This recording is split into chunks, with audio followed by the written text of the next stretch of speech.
कभी सोचा है कि वो कौन सी अदृश्य शक्ति है जो हमें जमीन से चिपकाए रखती है और ग्रहों को भी अपनी जगह पर घुमाती रहती है?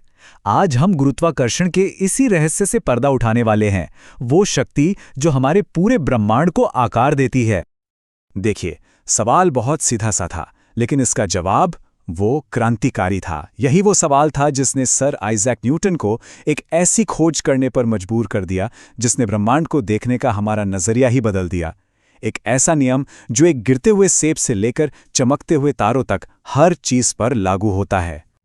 तो चलिए इस कमाल के नियम को समझने की शुरुआत करते हैं, और शुरुआत करेंगे सबसे बड़े पैमाने से, यानी हमारे इस विशाल ब्रह्मांड से। न्यूटन को यह एहसास हुआ कि गुरुत्वाकर्षण सिर्फ धरती का कोई लोकल जादू नहीं है। नहीं, ये तो पूरे ब्रह्मांड का एक फंडामेंटल नियम है, एक ऐसा अदृश्य धागा जो हर चीज को, चाहे वो कितनी भी छोटी हो या कितनी भी बड़ी, एक दूसरे से जोड़कर रखता है। जरा सोचिए इस बारे में। एक ही नियम ये भी बताता है कि हम जमीन पर क्यों चल पाते हैं, और ये भी कि चांद आसमान से गिरता क्यों नहीं, और तो और समुद्र में लहरें क्यों उठती हैं। सच में ये कमाल है। तो यूनिवर्स की बड़ी बड़ी बातों से अब आते हैं जरा अपनी रोजमर्रा की जिंदगी पर। देखते हैं कि ये नियम हम पर, यानी व्यक्तिगत रूप से, कैसे असर डालता है। तो होता क्या है कि जब कोई चीज गिरती है तो वो सिर्फ नीचे नहीं जाती, गुरुत्वाकर्षण उसे लगातार अपनी ओर खींचता है, जिससे उसकी रफ्तार हर पल तेज होती जाती है। इसी तेजी को हम गुरुत्वीय त्वरण कहते हैं। और धरती पर इस त्वरण की एक फिक्स वैल्यू है, 9.8 मीटर प्रति सेकंड स्क्वायर। यही वो नंबर है जो तय करता है कि हमारे ग्रह पर कोई भी चीज कितनी तेजी से नीचे गिरेगी।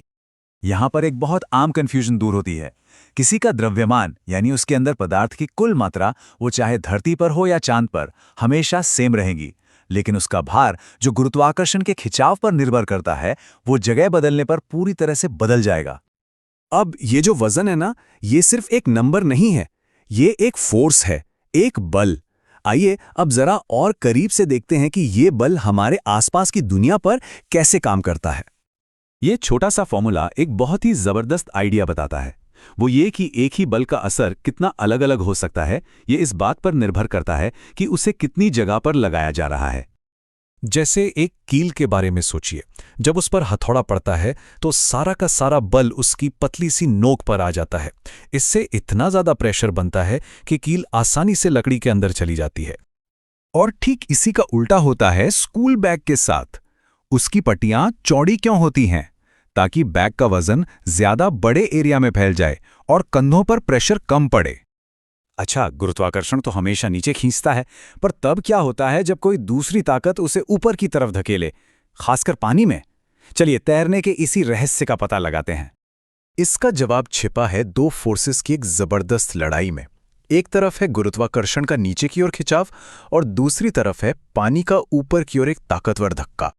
और इसी ऊपर वाले पुश को कहते हैं उत्प्लावन बल या बुयॉन्सी फोर्स। हाँ, वही वाला कॉन्सेप्ट जो आर्किमिडीज को उनके यूरेका मोमेंट में मिला था।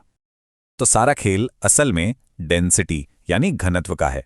अगर कोई चीज पानी से कम घनी है तो उत्प्लावन बल जीत जाएगा और वो चीज तैरेगी, लेकिन अगर वो पानी से ज्यादा घनी है तो गुरुत्वाकर्षण जीत जाएगा और वो डूब जाएगी। बस यही एक सिद्धांत है जो सब कुछ समझा देता है। एक छोटे से कॉर्क के तैरने से लेके एक विशाल जहाज के समुद्र पर टिके रहने तक।